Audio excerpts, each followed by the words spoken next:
Bonjour à tous, si vous aimez vous informer et savoir ce qui se passe un petit peu partout dans le monde, surtout faire le Congo ça, hein, je vous invite à faire comme moi et abonnez-vous sur Koulimedia TV, notre chaîne, et likez, partagez les vidéos et surtout restez connectés. Bonsoir, chers amis de Koulimedia TV, bonsoir à vous, bonsoir là où vous êtes, partout, chez vous, voilà.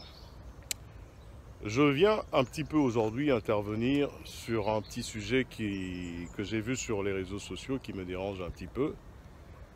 C'est par rapport à l'assassinat et au décès de l'ambassadeur de l'Italie qui s'est déroulé il y a à peu près 48 heures en RDC dans les plateaux de Goma. Cet assassinat, en fait, tout le monde le sait, a été perpétré par les FDLR. Mais il y a certaines personnes qui veulent couvrir cette histoire et le faire passer pour un décès dû au réseau minier, des gens qui veulent juste prendre nos ressources minières. Et ils font passer une photo actuellement sur les réseaux sociaux, la photo que vous voyez juste à côté de moi. Cette photo-là est illustrée en fait avec un discours disant que l'ambassadeur était sur un site minier et qu'il était allé là-bas sans ordre préalable, sans prévenir les autorités de la RDC, sans pour autant quoi que ce soit. Je voudrais simplement ici intervenir dans ce sens-là, c'est-à-dire dire aux gens qu'il faut arrêter un petit peu de raconter n'importe quoi. Il ne s'agit pas d'une personne quelconque, il s'agit d'un ambassadeur.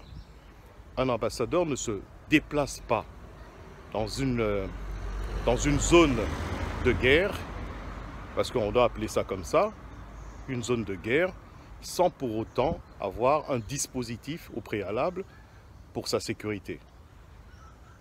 On voit très bien sur cette photo que l'ambassadeur est suivi de son garde du corps derrière, et devant lui il y a un jeune garçon qui ne marche pas du tout, un jeune garçon qui est debout et qui regarde d'ailleurs derrière lui. Et l'ambassadeur traverse juste une fossée, parce que cette fossée-là, justement, pour aller de l'autre côté, il faut traverser sur une fossée, traverser sur des planches. Et il est en train de traverser, et derrière l'ambassadeur et derrière son garde du corps, on voit quand même qu'il y a des bâtisses, qu'il y a des maisons. C'est-à-dire, on connaît tous un petit peu nos régions de Goma, nos régions de la RDC plutôt. Et sur une zone qu'on appelle une zone minière, il n'y a pas de maison comme celle qu'on voit derrière. C'est-à-dire que cette photo représente simplement un village où, justement, vous allez voir une autre photo que je vais vous montrer sur ces images, qui montre que l'ambassadeur a été sur un site éventuellement d'un village où il a éventuellement, par le fait qu'il était en mission humanitaire, il a été voir des jeunes enfants sur ce site-là, dans ce village-là. Donc, les gens doivent arrêter un petit peu de raconter n'importe quoi.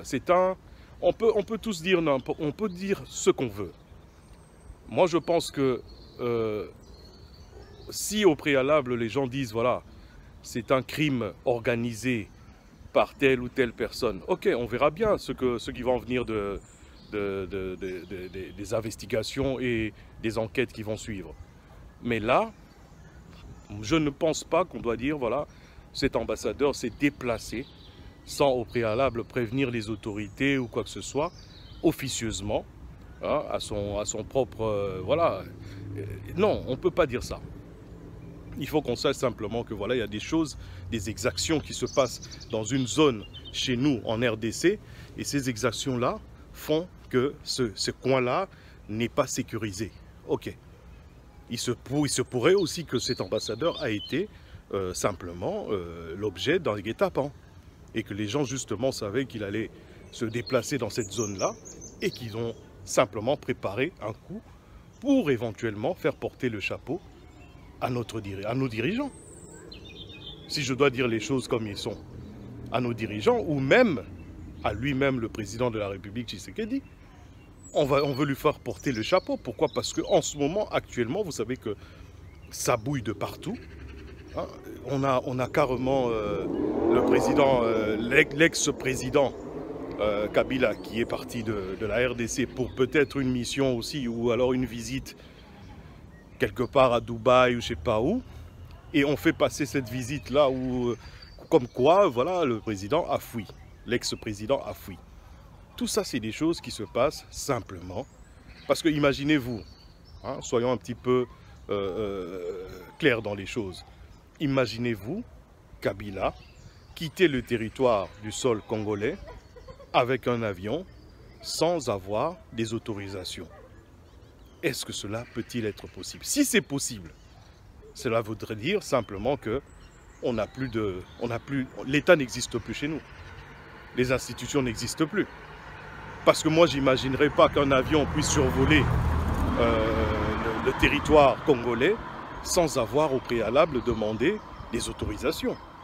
Donc si Kabila a pu se déplacer de la RDC vers un autre pays, en l'occurrence Dubaï, ben à ce moment-là, c'est qu'il a pris des autorisations auprès des gens qui font à ce qu'on puisse avoir des autorisations. Voilà, tout simplement. Donc, ne soyons pas un petit peu dupes, ne soyons pas trop cons, ne soyons pas trop bêtes, excusez-moi le terme, soyons plutôt rationnels et logiques. Moi, je pense qu'il faudrait simplement qu'on puisse dire, attendons simplement les enquêtes, que les enquêtes puissent parler, qu'on puisse avoir éventuellement la mission à laquelle l'ambassadeur de l'Italie a fait partie. Était-il nécessaire que ça puisse se faire à ce moment-là?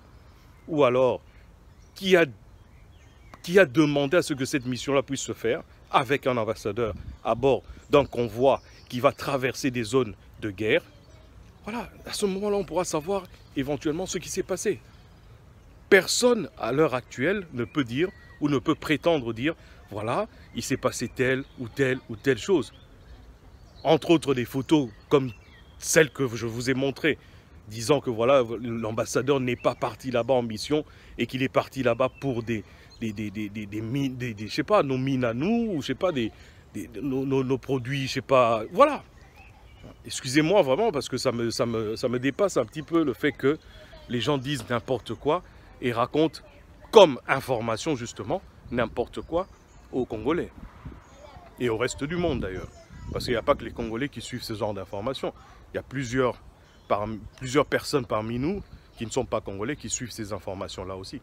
Donc ne détériorons pas les informations, ne changeons pas les choses, laissons le temps, hein, qu'on puisse faire éventuellement des analyses, qu'on puisse éventuellement faire des enquêtes pour dire voilà, il s'est passé ça ou ça à ce niveau-là.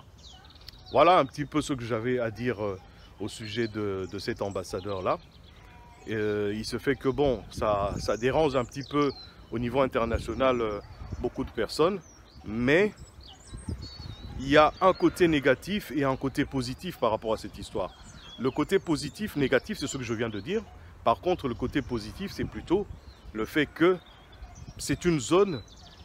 Aujourd'hui, chaque Italien connaît Goma. Aujourd'hui, chaque Italien peut se dire, voilà, il existe un coin dans le monde qui s'appelle Goma. Et pourtant, ce coin-là, durant plusieurs décennies, pratiquement un quart de siècle, c'est un coin qui n'est pas fréquentable. C'est un coin où on a perdu beaucoup de nos membres de famille, beaucoup de nos compatriotes. C'est un coin qui n'a jamais été discuté au niveau international.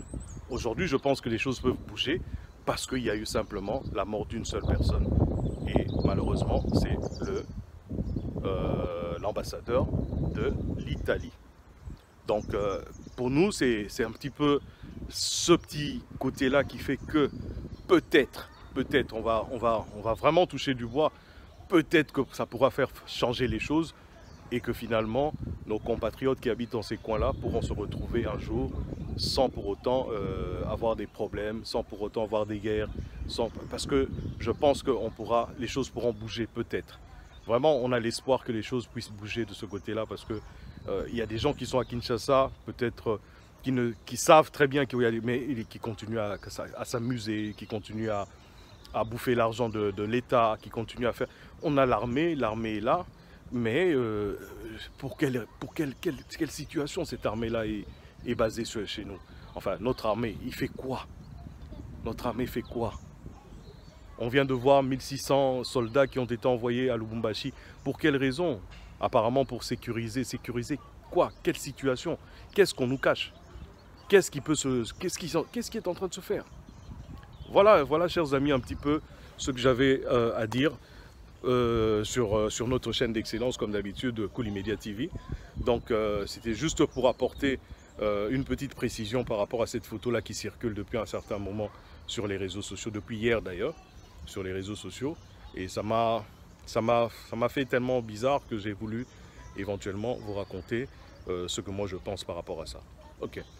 Donc sur ce, je vous laisse dans vos choses, dans tout ce que vous faites actuellement chez vous. Et comme je dis d'habitude, on se verra prochainement. Merci bien et à très bientôt. Bonjour à tous, si vous aimez vous informer et savoir ce qui se passe un petit peu partout dans le monde, surtout faire le Congo-ça, hein, je vous invite à faire comme moi et abonnez-vous sur Cool Media TV, notre chaîne, et likez, partagez les vidéos et surtout restez connectés.